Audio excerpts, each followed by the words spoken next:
on the Gainbridge Ball State Cardinals Sports Network. From Learfield, this is the Chirpcast, your source for everything Ball State athletics. Now, here is the voice of the Cardinals, Mick Tidrow.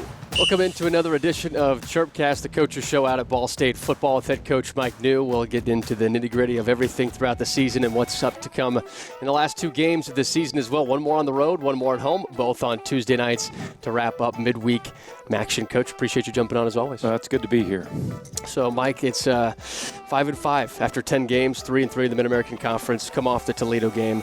Before we get to anything else, when you turn on that game tape against Toledo, what'd you see? A team, obviously proud of the fight and the effort of our football team there, for 4 quarters. But it came down to, us, not really being able to deliver there in the fourth quarter when we had our opportunities, when we had really good field position there. And you got to, give Toledo credit there, down the stretch. They made the play when they had to ultimately win the game. But, it's obviously a tough loss, but we got to regroup. We got to bounce back. We got a good football team coming in here in Ohio for our final home game next Tuesday night. So we got to get back to them. We got to keep our chin up, chest out, just keep competing. We talk about Carson Steele on the positive side of things, and it's every week. We bring up Carson because of what he's doing. In that game specifically against Toledo that had a very tough defense in both the pass and the run game, how did you see Carson work so effectively? Yeah, obviously he got some big-time yards after contact. Carson's one of those guys that just always is going to run hard, and you're going to get his best for 4 quarters. No matter how the game starts, he's always going to make sure that he brings his best stuff, and he did that. He did such a good job of running hard all night. Was able a couple times there where they looked like they had him stopped, at the line of scrimmage. He just, keeps those legs going and keeps, running hard, and he was ultimately able to get through on a couple of those and deliver some big runs.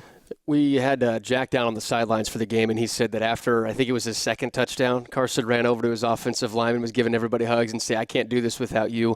How neat is it for you to see players like Carson go over to his offensive lineman and hype them up just as much as anybody would to Carson? No question. It all starts in the trenches, both with the offensive lineman and the defensive lineman. And so, to see Carson always, no matter what week it is, he always does a great job of making sure those guys up front know that that's not possible, and what he's doing week in, week out, it's a result of those guys putting in that work up front and giving him an opportunity to do his thing. So it's a team game, and Carson's a humble young man that does a great job of giving credit to the big guys up front on the offensive line, and deservedly so.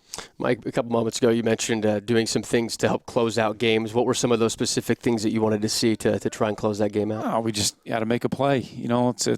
It comes down to making a play here, making a play there, and giving ourselves a chance to get a score and have a chance to win the game. So it's not one specific thing that you got to give them credit. They made some plays on some 50-50 balls in the passing game. We had some opportunities on some 50-50 balls in the passing game. So you got to give them credit. For us, it comes down to being able to make a play when we need that, and we just have to bounce back and focus on the week of preparation and go make a play when we have an opportunity again. What did you see from the defense against Toledo's high-powered offense? Our defense did a great job all night, of just bending and not breaking, and really, they did such a great job there, especially in the second half of winning the field position battle. And we had the ball there twice to start the fourth quarter at midfield, and that's a result of the defense just doing an outstanding job of really limiting Toledo from an offensive standpoint. And giving us a chance to gain great field position, which is what you want. And again, that's when I go back to just not being able to deliver and make a play when we needed to. But the defensive effort really was outstanding against a good Toledo offensive football team, high-powered, a lot of explosive plays on the year, and I really thought our defense played really good team defense for 4 quarters. How do you game plan for a team like Toledo and a quarterback like Finn? We see you see it a lot now in college football. So, even dialing it back to the very beginning of the season, week number 1 against Tennessee. And so you see a lot of guys now in the college game that are dual threat quarterbacks that can make plays with their feet. And, you got to give them credit.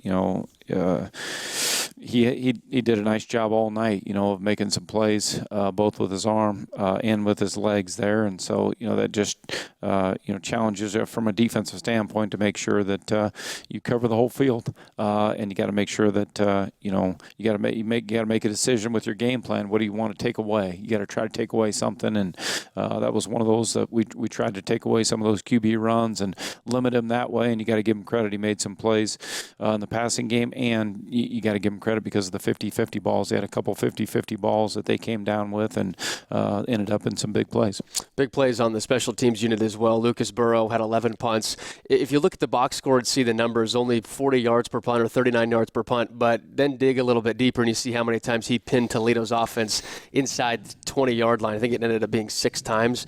How valuable was he on Tuesday? Yeah, and that speaks to the field position there, especially, talking about the fourth quarter when we had the ball at midfield and we weren't able to do, anything with it there for those 2 drives in particular. But then Lucas did a great job of maintaining the field position advantage. So, he did a good job all night long. Our punt team did a great job with communication and blocking him up because that was something on tape.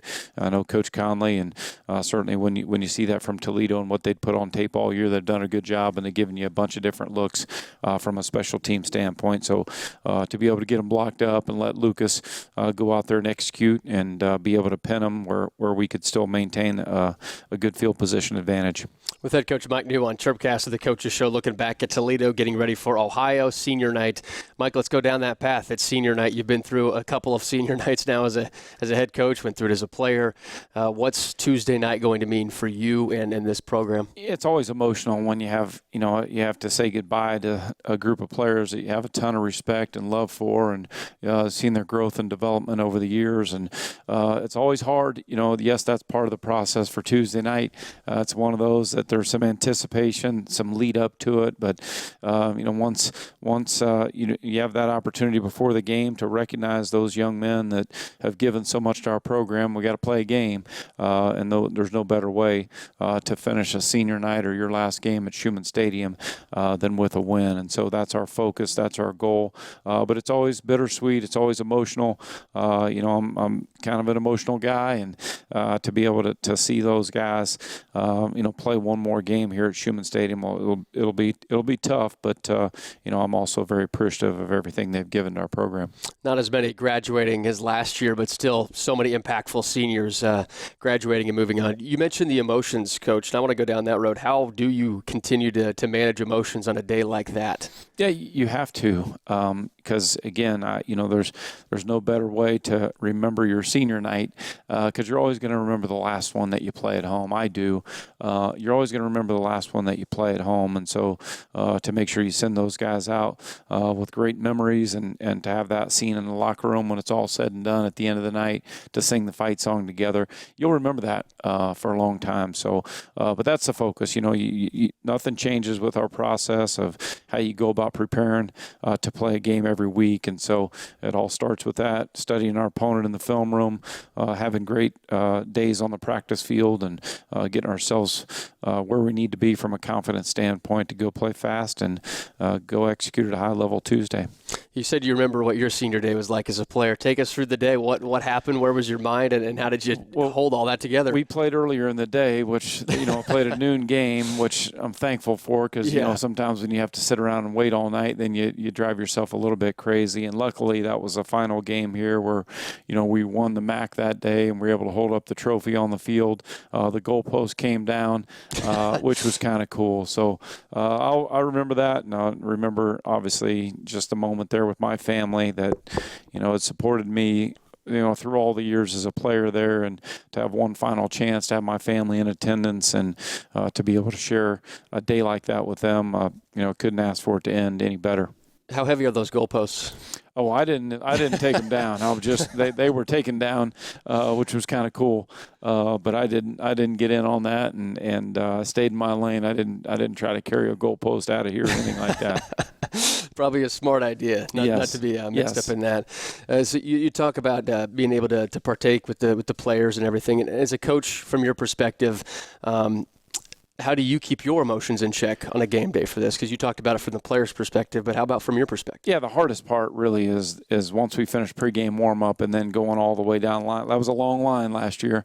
Yeah. But just going down the line and really seeing their families and, just telling them how much I appreciate them trusting us here at Ball State to drop their son off and hope that they had a great experience. And so I just try to tell them that, make sure they know I love them and always be there for them, but then we're not done yet. We got work to do, and that's always the hardest part because it's such a small fraction of time there where you got to go basically hug everybody and shake hands and say goodbye and thank you, and then, by the way, go compose yourself, come in the locker room, get ready to go kick the ball off. So that's part of it. It happens every year. It happens for everybody. But it's one of those that you just want to make sure that you recognize them the best you can, and especially for their final home game here. It's hard to always put things into perspective, and we still have a few days before we get to that Tuesday night senior day recognition. But when you sit down and think about what this senior class has done and meant to you, how would you describe it? Oh, they've meant everything. I always ask guys every day, you lay out team expectations and what you expect from guys. And I just appreciate the accountability piece of it, the attitude that they come to the building with every single day. If you have a positive attitude, then you got to have a chance to have a positive day and a positive practice with great energy. And so really there's a lot that goes into it. They got to handle business academically. It's a challenging schedule day in, day out as a student athlete. From the time you get up to the time you go to bed, it's a pretty full plate. And so to be able to manage that while there's a bunch of distractions that could pull you off course, I'm very appreciative for all those guys because they've been bought in since day number one of just trying to do things the right way, carry yourself the right way, be a first-class person on and off the field. And so I'm thankful for that. You try to instill those things, and the players are the ones that deserve the credit, though, because now it's their responsibility when younger players come in to kind of show them the ropes. And so that's what you appreciate so much about seniors. By the time they finish their career, they've poured their heart and soul into the program and trying to help it be a better place than when they arrived. How have you seen this senior class help make it a better place than when they arrived? We could go on forever about that, but just obviously being bought in, to everything that you ask of them, it starts with that, and doing things the right way, being accountable, holding them accountable. I could go on and on about it, but everything that goes into it, these guys have done. Tremendous group of guys from a leadership standpoint.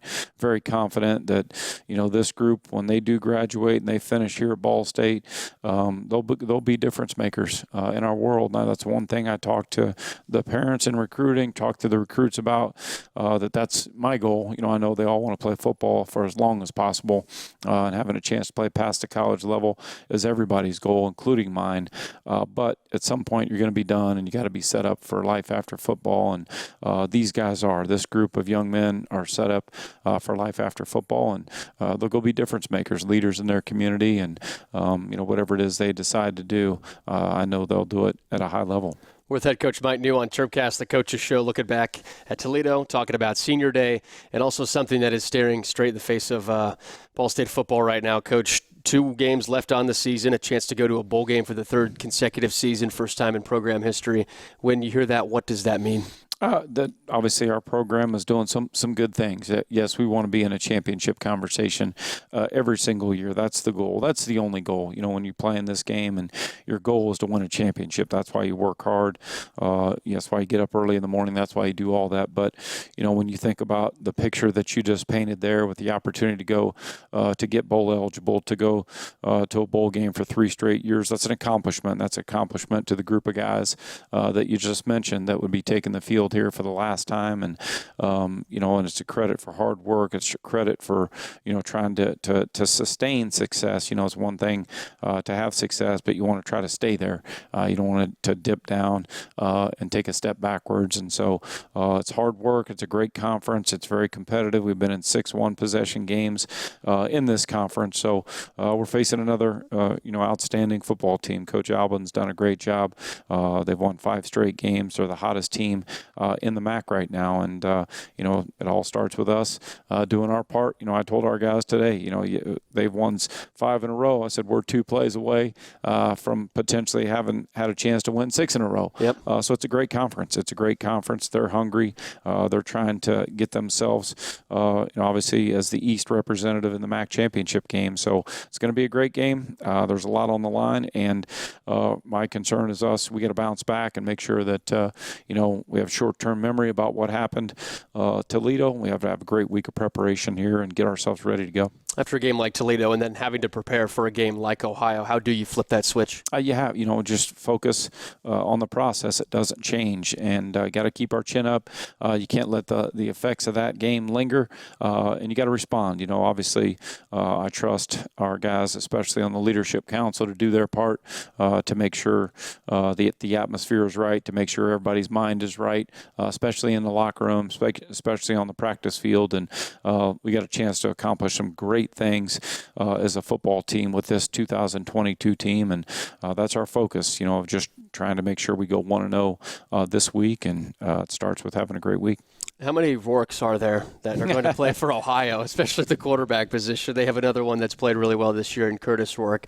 What's the biggest challenge in trying to stop him? Curtis Rourke is playing really good football. It's not a surprise to see he's one of the top passers in the country, not only in the conference but in the country. And he just does a great job. He's one of those guys that, in my opinion, watching him play the quarterback position's got tremendous poise.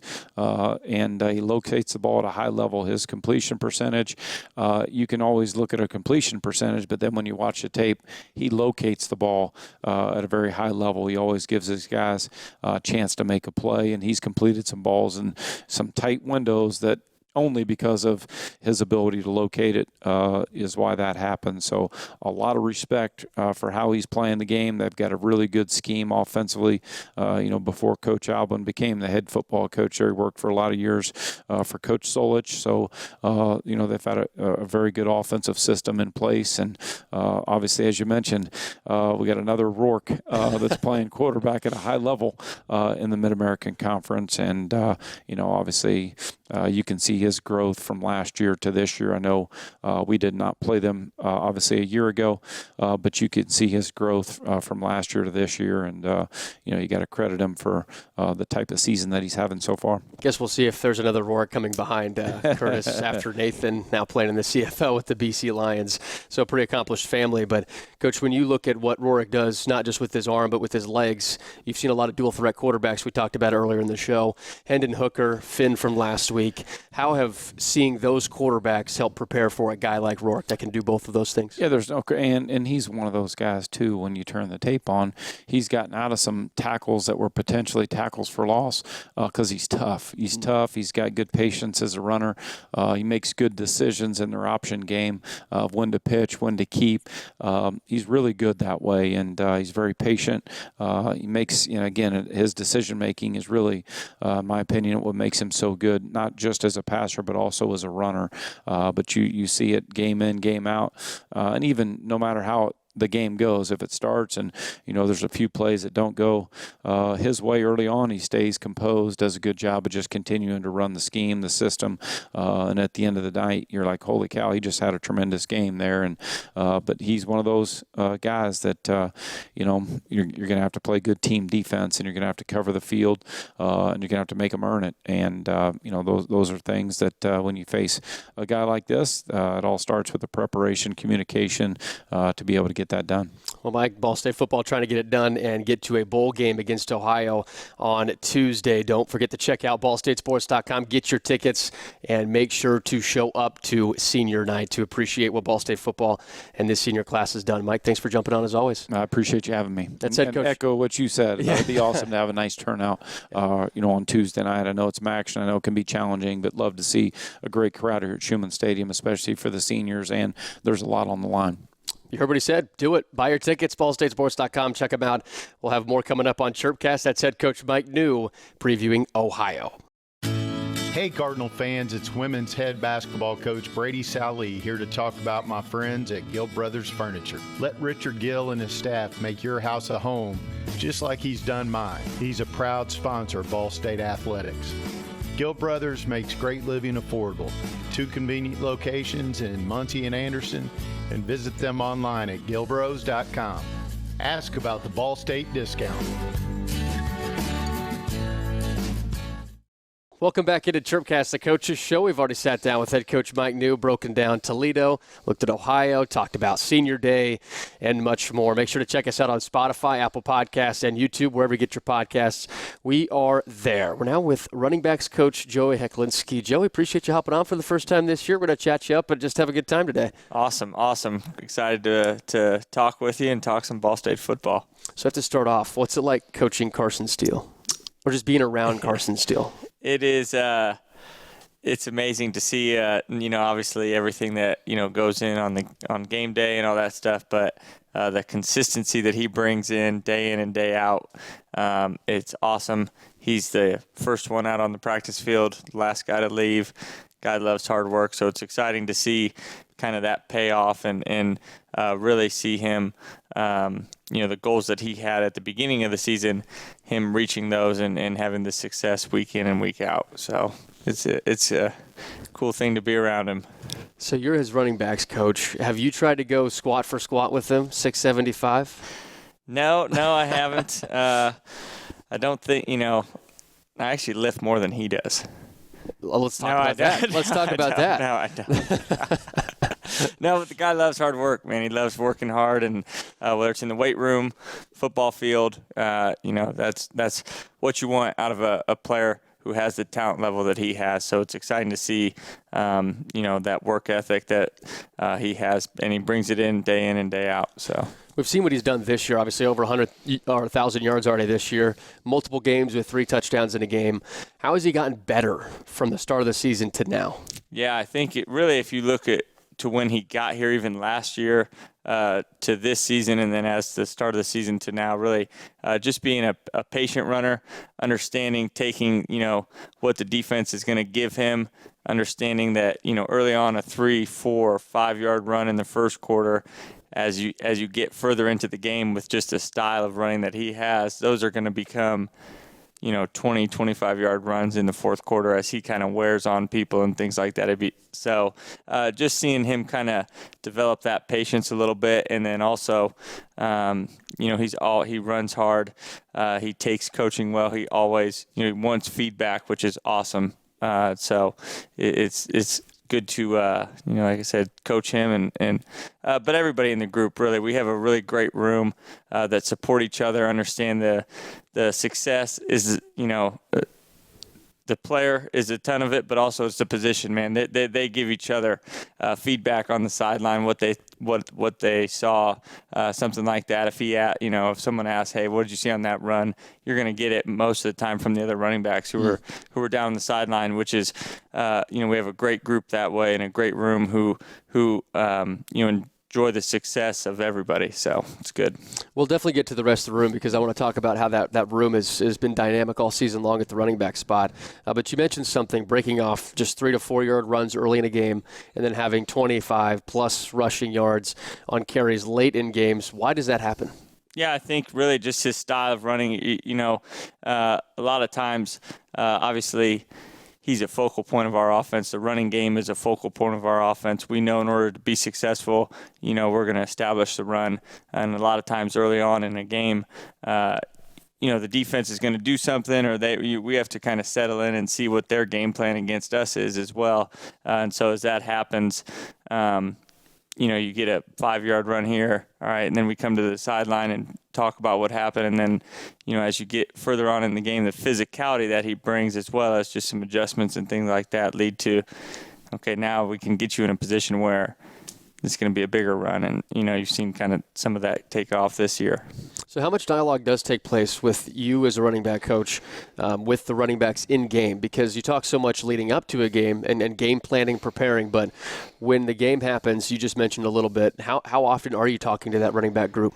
Yeah, I think in between each series, or if he gets, if they get subbed out in the middle of a series, kind of talking through what they saw on a certain run or a pass protection or something like that, and then really talking as an offensive staff, in between series, okay, this is, what the defense did, and making sure really everybody's on the same page. And I do think that's something that in our group, running back, offensively, does a good job. Our players, the information that they give us, what happened is pretty accurate, which is good. I mean, sometimes you get a young group or something, and by the end of it, you think there's 15 defensive players on the field because of what everybody's saying. So we have a group that's older, experienced, and you can trust what they tell you, and then that's helpful in making some adjustments and just seeing how the game's going to play out, So you see a lot of back and forth. The coaches bring one idea to the table. The players can bring another idea to the table. Yeah, just really, if what we saw as a coaching staff or what we prepared for, what they've shown. Okay, are they doing that, or are they doing something different? Okay, well, yeah, they're doing something different. Well, now let's, we can do this instead. And we have a group that's old enough to kind of understand the nuance that way. One of those players, veteran player Will Jones, how has he continued just to establish himself as somebody that can bring that knowledge into players like Carson and Vaughn? Will, I think he's an older player, but I don't think there's anybody on our team that has more energy, more excitement, more joy just playing football. And really, since I've gotten here in 2019, that was pretty evident. I remember in this room in training camp when he, we surprised him and awarded him a scholarship. And really, ever since I've known the kid, man, he just loves to play football. It's a natural positive energy. You can tell it's not forced or fake. That's just who he is. So and he's brought that, as well as just I think the way to go about it. This is how you lift. This is how you do the day in, day out stuff of being a college athlete. I think as a young player, a lot of times when you have an older guy in the room to kind of look to, it helps your transition, and he's a great role model, great person for them to talk to, whether it's football, outside of football, anything like that. So just a real joy to have in our room. How about the rise of Vaughn Pemberton? He just continues to see more and more time throughout the year. How has he just jumped off the page and impressed the coaches? I would say, I think Coach Armour would echo this as well, man. He had such a great offseason last winter. In the weight room, dedicating himself, man, wanted to see the field. He's a competitive guy, really good basketball player as well. You could tell the competitiveness based on kind of his basketball tape. But dedicated himself last offseason really to, I want to go out and, contribute to this team this year. And took that mindset through winter workouts, through the spring, through fall camp, and then when he got his opportunity, he's taking advantage of it. So it's like I said, I think overall our group is a really close-knit group. They enjoy the success of the group. When one person scores, everybody, has a hand in it. So I think to see, him kind of take off has been good. And he keeps getting better, man. He practices hard. When you practice the right way and you play the game the right way, good things happen.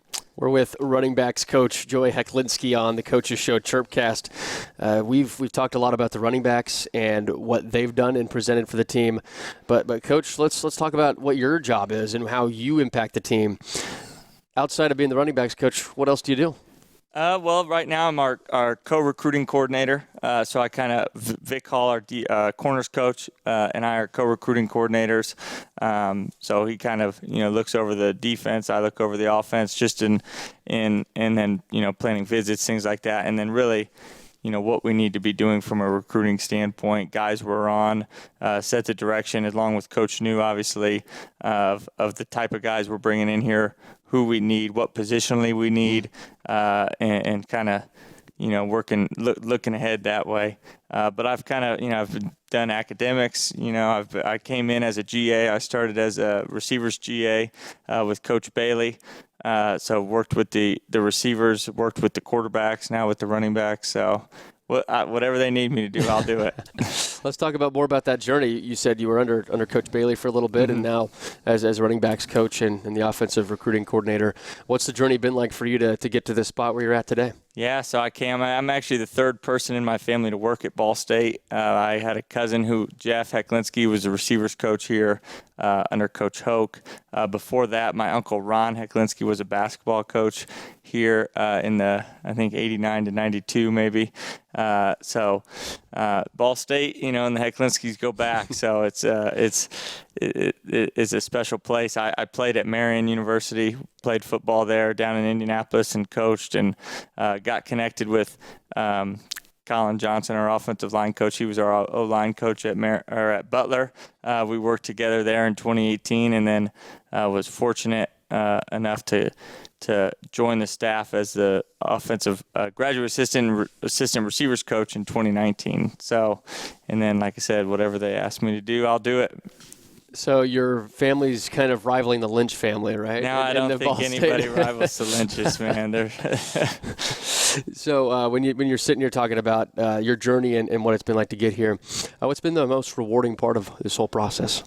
I think really, just seeing kids grow up and seeing the positive impact that the game of football can have on somebody, whether that's, seeing them from in high school, recruiting them and seeing them come to your school and the journey that they go on as they're becoming young men. Or also, Will will tell a story, but I recruited Will when I was at Marian. I remember meeting him as a soon-to-be senior at LaPel High School, and then our paths go apart for, 4 or 5 years, and then all of a sudden I'm his coach now at Ball State. So I think just the relationships that you build, the memories that you create, and then seeing the game and how it can affect young people and really help them as they go on to, what comes after football. What would you say has been the most challenging part about this whole process?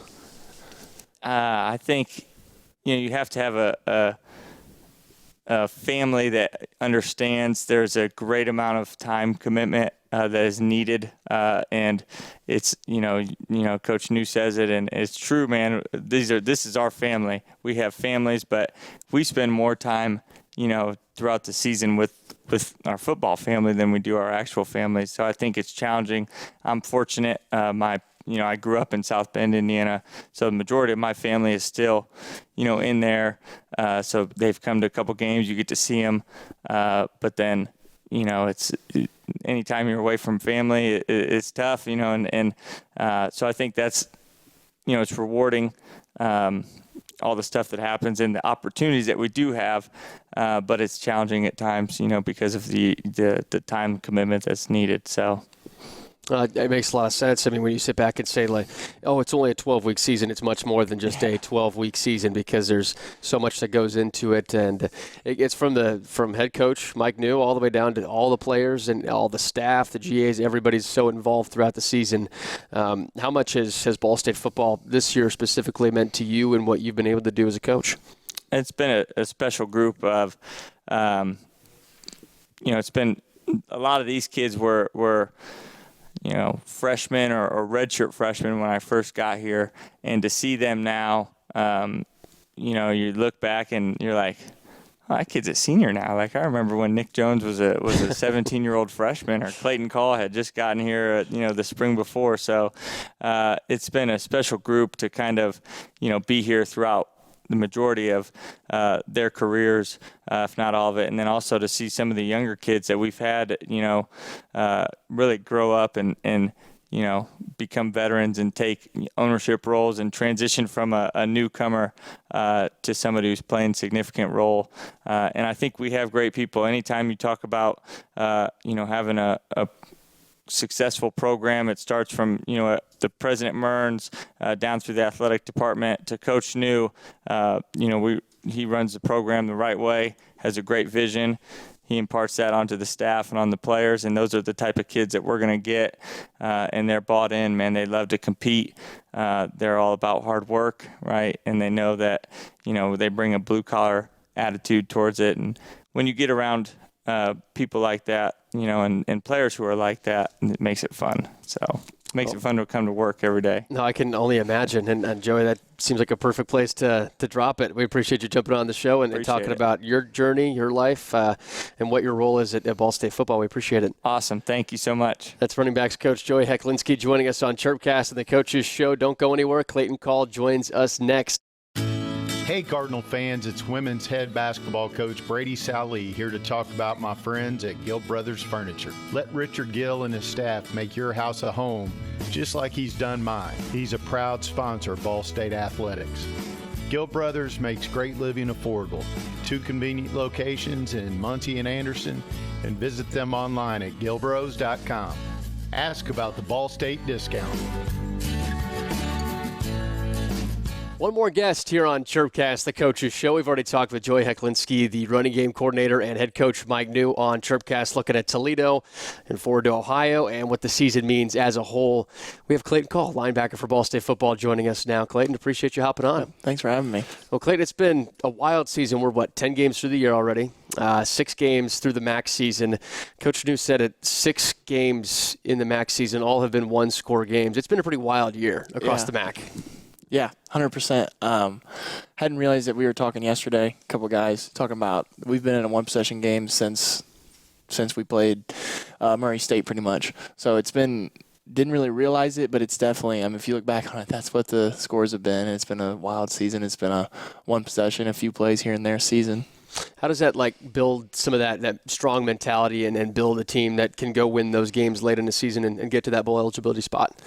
I just think, in that Toledo game in the fourth quarter tied up, we knew we had a chance to win it. We knew that we weren't going to fold in the fourth. We knew we'd been there before. We've won games in the fourth and we've lost games in the fourth. So we've taken the ones that we've learned, or taken the ones that we've lost and learned, and taken the wins and learned from that. And we were confident going into it. And it obviously didn't fall where we thought it would, but we were definitely confident and thought we had a chance to win that game, tied up late in the fourth. How has the defense's confidence grown this year? Because you look at the last 5-6 games or so, the defense has really just tightened up and played really tough. Yeah, I think, coaches down to players, I think we've really bought in, really figured out what works for us, what works for us defensively. It's similar guys as last year have played, but we have different guys, so how are we going to utilize certain guys on the field? And we've really figured that out and figured out some of the offenses that we've played and gotten a few calls and gotten a few schematic things that we really like and have worked well for us. You talk about making sure everybody's in the right spots and getting everybody to mesh together. A couple of transfers coming in playing on the defense, Jaquan, Kyle, some big players coming in. Sydney Houston, these transfers come in and mesh with a group with what you've grown through with this Ball State program. How much time does it take for those players to mesh in with the system and get to a spot where they're comfortable? Yeah. Sid's a little different. Sid knew some guys on the team previously. Sid's friends with them. So he gelled quickly. He's got a great personality. All 3 of those guys do that you just mentioned. But really it just comes – they all work hard. Guys respect that around here. If you come in and work hard and show that you're going to contribute and that you buy into what we believe in, then you're going to mesh well. Any of those 3 guys, you walked in and we knew that they were going to work hard, so we knew that they were one of the guys right away. How about Cole Pierce, somebody who's been here and worked hard to get that scholarship and put himself in this position? What's it been like to be alongside him at that inside linebacker spot all year? I love that guy. My brothers or family or somebody texts me, how you feeling, how you doing, how's Cole? Because everybody knows how important he is to our defense. That guy's awesome. I love him. I love playing next to him. He's one of my best friends. But just to see his work ethic, coming in here, seeing him as a freshman, coming in when I was a freshman, seeing his second year here, and seeing how hard he's worked, and how far he's come. It's humbling. It's nice to see somebody that works that hard, and he pushes me, and I hope I push him. But yeah, he's a great guy. He's a hell of a football player. How about the rest of that linebacker group? How do you push each other in that room? We've gotten a lot closer. A lot of us have all came in here with a few older guys in the room that we've always looked up to. I came in with a couple older guys in the class below me and so on and so forth. But this group's gotten really close. We really enjoy our time together. We watch film together. The young guys have bought in. They enjoy spending time with us watching film, even though, they might not necessarily have a huge role this week, but they buy in. Those guys play special teams. They know how important it is to understand the defense in case you never know what happens. And it's been a really good group to be around. You mentioned special teams. You were a player that has had to obviously grow into a role and be where you are now.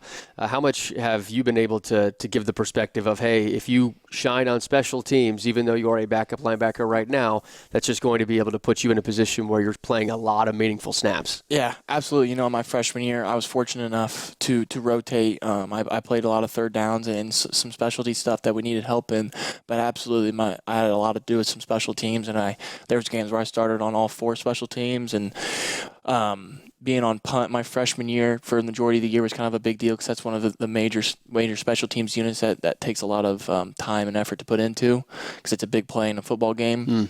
But those guys, I think this past week, all of us that traveled, I think 7 of us that traveled, were all 7 on different special teams. So it's really important, and those guys understand that to be a good football team, you got to have a good special teams unit. And we take pride in that here, and our coaches instilled that in us, but our guys understand, and the younger guys in our room definitely understand. What's been the most fun part about the defense this year? Just kind of like what you said, we've kind of gelled, kind of meshed well. Let up some points. Obviously, Tennessee's a good football team. We let up some points that we weren't very proud of.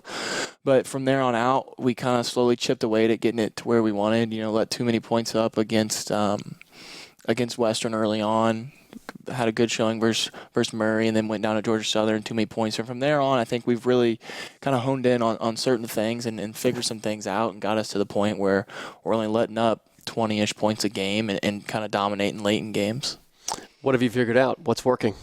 Well, it's just trusting each other. Just doing our job. You know, coaches put us in a position that we worked hard during the week to know that this is my job. If I do it, so-and-so is going to be there to make the play.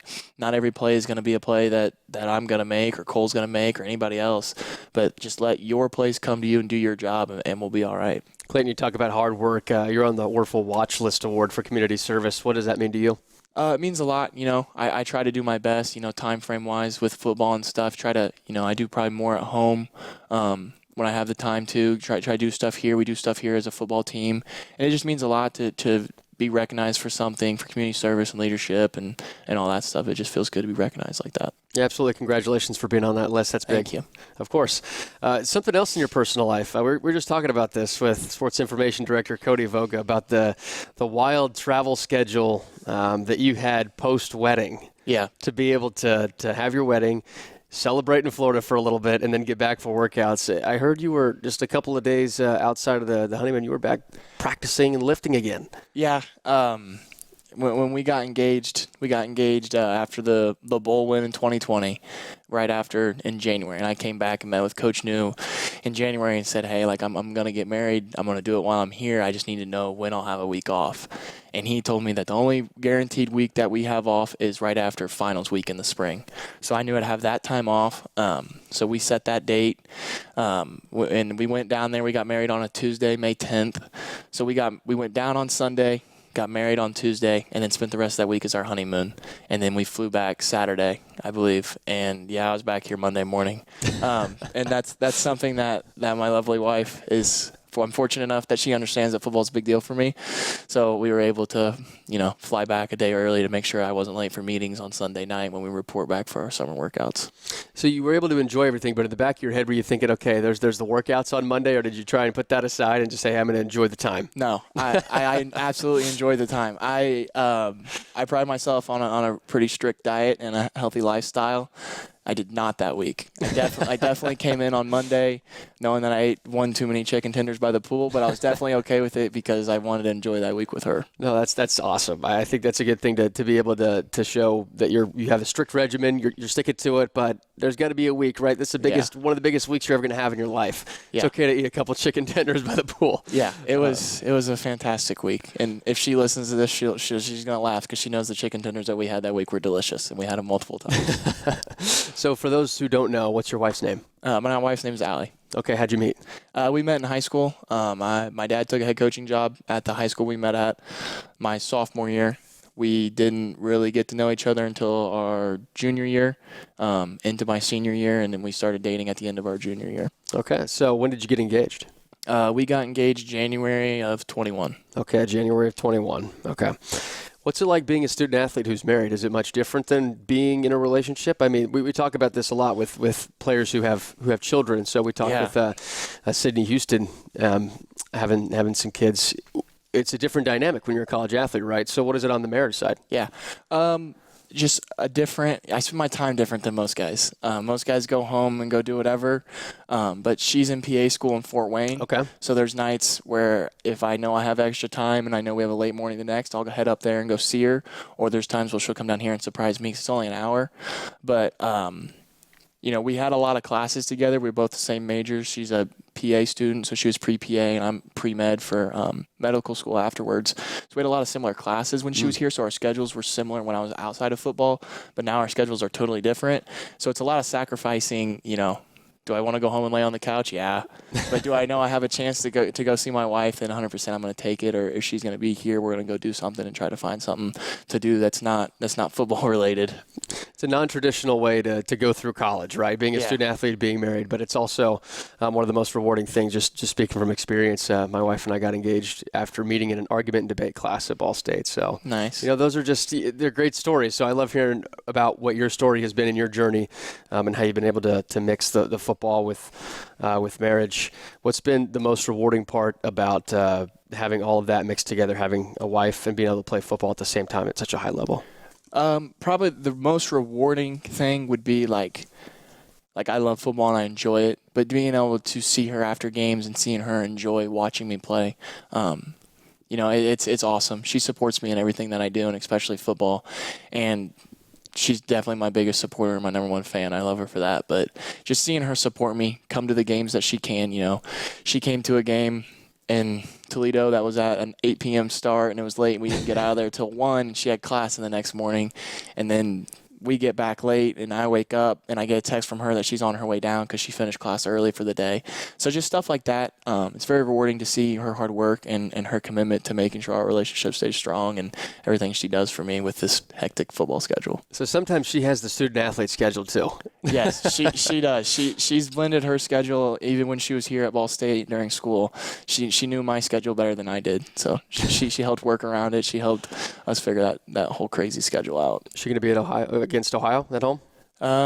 Yeah, she'll be at home because that's a Tuesday, so just depending on her lab schedule, she'll be here because it's only about an hour. Okay, very cool. Well, Very Clayton, there's 2 games left in this college football season. 1 went away from bowl eligibility. It's a pretty big stretch in these last 2. What do these 2 games mean to Ball State football?